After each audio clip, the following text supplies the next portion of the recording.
पैराटाज coaching centre का वर्षगांठ बनाया जा रहा है। उसमें मुझे आप सब ने मुझे याद किया, उसके लिए मैं सबसे पहले धन्यवाद देता हूं। इस कोचिंग के director Anand Raj ji, principal SS देवा उर्फ चीकू जी, इस कोचिंग के सभी प्रधानाध्यापक, टीचर और जो भी इस कोचिंग के कर्मी होंगे और इस कोचिंग के सभी बच्चे के अभिभावकगण, माता स्वरूप, दुर्गा स्वरूप बैठे हुए, इस कोचिंग के हमारे सुंदर सुंदर बच्चे, अच्छे अच्छे बच्चे और हमारे सरस्वती रूप बच्चियां, आज बहुत खुशी की बात है जो आपने वर्षगांठ, एक उत्साह, वर्षगांठ, एक एंजॉयमेंट, वर्षगांठ एक आनंदमयी क्षण नहीं है। वर्षगांठ इसलिए लोग बनाते हैं, वर्षगांठ के माध्यम से हम अपने बच्चे को हर जगह, हर परिस्थान में अलग अलग वर्षगांठ के बच्चे को भी बनाया जाता है, सालगिरह, लेकिन कहीं ना कहीं हर जगह इसका महत्वपूर्ण अलग अलग शब्दों से जोड़ा जा सकता है, अलग अलग माने रह सकता है, लेकिन एक शिक्षा संस्थान में वर्षगांठ चलाना ये बहुत महत्वपूर्ण चीज है, जहां दीप जलता है और ज्यादा उस बच्चे में हमारा कोचिंग का, हमारा शिक्षा संस्थान का उत्साह कैसे बढ़े। हमारा टीचर जो यहाँ पे हैं, डायरेक्टर हैं, हम आदान प्रदान आपके बीच, अभिभावक के बीच उसका उत्साह, जो बच्चे पढ़ते हैं उसका, माता पिता अभिभावक का उत्साह यहाँ पे देखने को मिलता है कि कहीं ना कहीं पैराटाज कोचिंग में हम जहाँ बच्चे को दिए हैं, जहाँ अपने शिक्षा पालन कर रहे हैं, खा रहे हैं, पी रहे हैं, माँ बाप के जैसा लालन पालन उन लोग कर रहे हैं, वहाँ भी हमारा बच्चे ठीक ठाक से, और वहाँ भी उत्साह का जगह है जो बनाने का प्रेरित करता है, पढ़ने का प्रेरित करता है, रहन सहन, खेल कूद और मानसिक जो तनाव होता है इससे, वो उससे उभरकर ऊपर उठता है। इसलिए हम यादगार के रूप में इसे शिक्षा संस्थान में बनाया जा रहा है। फिर मैं धन्यवाद देना चाहता हूँ कि आपने जो बच्चे के अभिभावक को बुलाने का काम किया है, मैं पुनः फिर इस कोचिंग का डायरेक्टर और प्रिंसिपल को धन्यवाद देना चाहता हूं कि आपने हर जगह के बच्चे होंगे, जगह जगह के, और जो अभिभावक आए हैं वो प्रेरणा स्रोत है, हम लोग के बीच आए हैं, कुछ उन लोग भी हम बच्चे को शिक्षा दे रहे हैं, लेकिन अभिभावक कुछ न कुछ अपने बैठ के ऑफिस में यहाँ अगर कुछ त्रुटि है तो उन लोग भी बताते हैं सभी टीचरों को, हम लोग जैसे व्यक्ति को, तो हम लोग भी वो शिक्षा का स्वरूप, शिक्षा का ग्रहण समझ के लेते हैं। बहुत बहुत धन्यवाद जो आपने इस प्रोग्राम में आकर अपने बच्चे को और इस कोचिंग को शोभा बढ़ाए।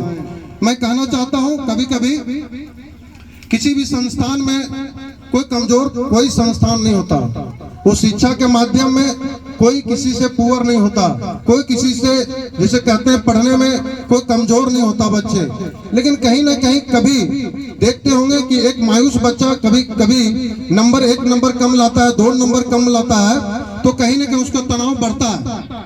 कभी कभी वो लगता है कि उससे आगे हम जाएं तो शायद हमारा 2 नंबर कम नहीं आता, हम मेहनत करें कम नहीं आता, हम कम सोते हैं ज्यादा जागते हैं ज्यादा नंबर आता, हम कम खाते हैं ज्यादा खाते हैं तो ज्यादा नंबर आता। ये सब बात नहीं है।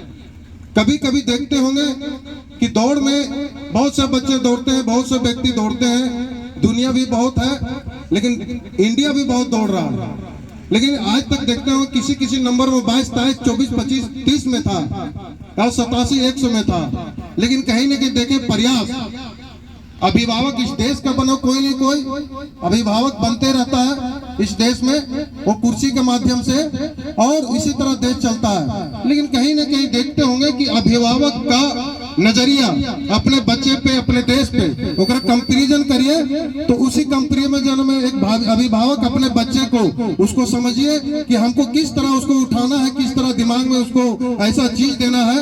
खान पान व्यवस्था, जैसे पढ़ने के लिए बहुत जरूरी चीज है, 2-3 चीजें। लेकिन अगर अभिभावक चाहे और टीचर, सबसे पहले हम अपने बच्चे को कहीं देते हैं पढ़ने के लिए, तो कहीं ना कहीं हम अपने बच्चे को लालन पालन करके, चाहे तो वो 4 साल का बच्चे हो, 5 साल का बच्चे हो, देखते हैं कभी कभी छोटा बच्चा भी 4, 4.5, 5 साल का अभी कोचिंग में पढ़ रहे हैं और ग्रहण कर रहे हैं शिक्षा। लेकिन कहीं ना कहीं वो जो टीचर 24 घंटा आपके बच्चे को देख रेख कर रहे हैं, वो सबसे बड़ा गार्जियन होता है। ये बच्चे को और बच्चे को गार्जियन को भी समझना पड़ेगा और टीचर पर विश्वास करना पड़ेगा कि जहां हम अपने बच्चे को दिए हैं बहुत सुखी संपन्न और खान पान पढ़ाई लिखाई और अभिभावक का वही हो सकते हैं। सबसे पहले विश्वास, जब आपको विश्वास हो जाएगा तो सही बात है आपके बच्चे भी पढ़ेंगे और आपका जो शिक्षा ग्रहण करने के दिए हैं वो टीचर भी आपके बच्चे के लिए यदि करें। कभी कभी देखते हैं यहाँ बहुत कोचिंग चलता है, कभी कभी देखते हैं हम लोग पास शिकायत आती है, एक गार्जियन आया, कभी कभी उसको गाली दे दिया टीचर को कि आप मेरे बच्चे को ठीक से खाना नहीं दे रहे भैया, आप मेरे बच्चे को ऐसा नहीं कर रहे हैं। ठीक है, जायज है, बोलना आपका जायज है, इसलिए कि उस पर आप 3 चीज निछावर कर रहे हैं। पहले तो प्रेम निछावर छोड़ दिए, जो आप उतने छोटे छोटे बच्चे को अपने से दूरी करके प्रेम हटा, पैसा हट रहा है, ठीक है, उसका पढ़ाई भी छूट रहा है, सारा जायज है। लेकिन कहीं ना कहीं आपको समझना पड़ेगा, एक कभी कभी बच्चे देखते हैं कि गलती होती है बच्चे से,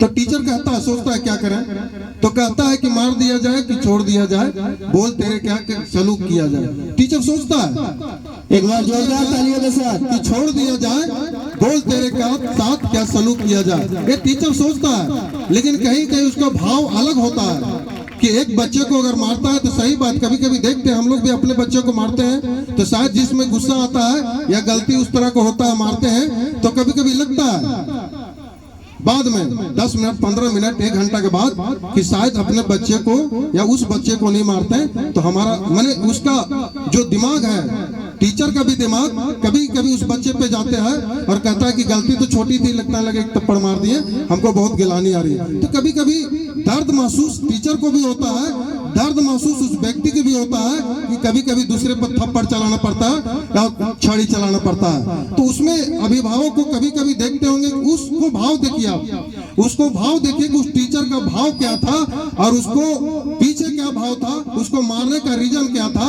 और शायद आप उस बात को समझ लीजिएगा कि आप भी किसी दूसरे बच्चे को कभी कभी आप डांटते होंगे, मारते होंगे, कभी मार मतलब वो मार नहीं, तो कभी कभी आपको लगता है सोते या जागते, कभी कभी हम लोग भी अपने जीवन में आकलन करके और वो चीज आया है अपने मस्तिष्क में कि अपने बच्चे को मारते हैं, जब सोने जाते हैं तो लगता है कि शायद हमको उतना नहीं मारना चाहिए और उस तरह का व्यवहार नहीं करना चाहिए। कभी कभी अभिभावक को लगता है, उसी प्रकार उस भाव को आपको समझना पड़ेगा सभी अभिभावक को। और जब वो भाव आप समझ जाइएगा तो आपके बच्चे भी खुश रहेंगे, आप भी खुश रहिएगा और आपकी जिस स्कूल में दिए हैं, जिस संस्थान में दिए हैं, उसका टीचर भी सुखी रहेंगे और खुश रहेंगे। बहुत सारे बातें हैं, बहुत लंबी है, बहुत समय बच्चे में एंजॉय भी लेना है, बहुत सांस्कृतिक कार्यक्रम भी होगा। नहीं कुछ बोलते हुए, बहुत कुछ नहीं बोलते हुए मैं कहना चाहूंगा कि यहाँ पे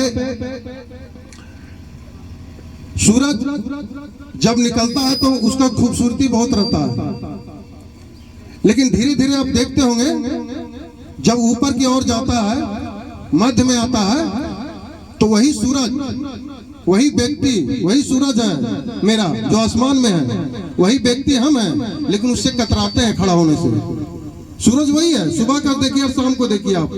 लेकिन उसी प्रकार आपको तिलिया डैम पूरे यहाँ कोचिंग सेंटर और शिक्षा संस्थान डीवीसी सबसे पहले यहाँ स्थापित हुआ, सैनिक स्कूल हुआ, और जब सैनिक स्कूल हुआ, दोनों यहाँ संस्थान हुआ, तो तिलिया डैम ये जो नगरी है ये पूरे जंगल से पानी से घिरा हुआ नगरी है और यहाँ का हवा आपके बच्चे को शुद्ध कर देगा, आपके बच्चे को शिक्षा के लिए मस्तिष्क को ठीक कर देगा। मैं इतना दावा करता हूँ। इन्हीं शब्दों के साथ मैं अपने वाणी को विराम देता हूँ। जय हिंद, जय झारखंड, जय जोहार। एक बार जोरदार ताली बजाया जाए, जोरदार तालियों के साथ। हाँ, तो देवलाल कुशवाहा जी को हम स्टेज पे बुलाने का कष्ट करेंगे। प्लीज आइएगा। देवलाल कुशवाहा जी 2 बात आके आप भी बोलिएगा। Thank you.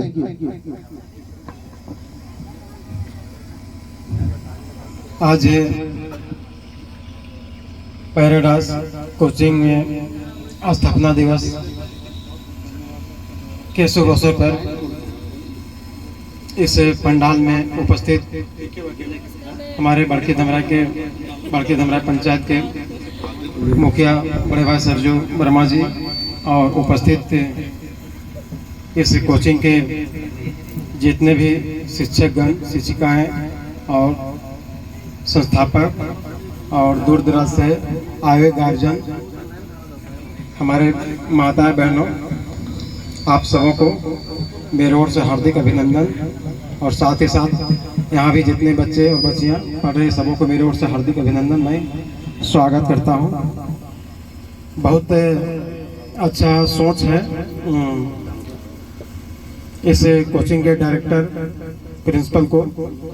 हम बहुत ज़्यादा कुछ नहीं, आप लोगों से मेरा एक अनुरोध होगा, आग्रह होगा कि आप लोग इतने संघर्ष और मेहनत करें जो आपका कोचिंग पूरे तिलियड में नहीं बल्कि पूरे कोडरमा जिला में सबसे टॉप करे और आपका रिजल्ट बहुत बेहतर से बेहतर देने का काम करें। मैं इसी बात का करके मैं अपनी वाणी को विराम देता हूँ। जय हिंद, जय भारत। जोरदार तालियों के साथ एक बार जोरदार ताली हो जाए। हाँ, तो आप लोगों के बीच में वेलकम सॉन्ग। हेलो, रिकॉर्डिंग करना था अपने फोन से, यहीं से ले लीजिएगा। हेलो, बहुत लंबा जाएगा ये। हेलो हेलो, तो आप लोगों के बीच में वेलकम सॉन्ग आ रहा है जो कि स्नेहा, प्रियांशु और शिवांगी जो कि वेलकम सॉन्ग लेके आ रहे हैं आप लोग के बीच में। प्लीज आप लोग जोरदार तालियों के साथ में एक बार जोरदार ताली हो जाए। तो तीनों स्टूडेंट से आग्रह करते हैं कि वेलकम सॉन्ग लेके और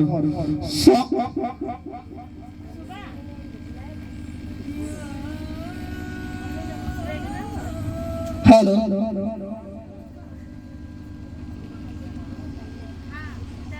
एक बार जोरदार ताली हो जाए छोटे छोटे बच्चों के लिए। एक बार जोरदार तालियों के साथ। कहीं ना कहीं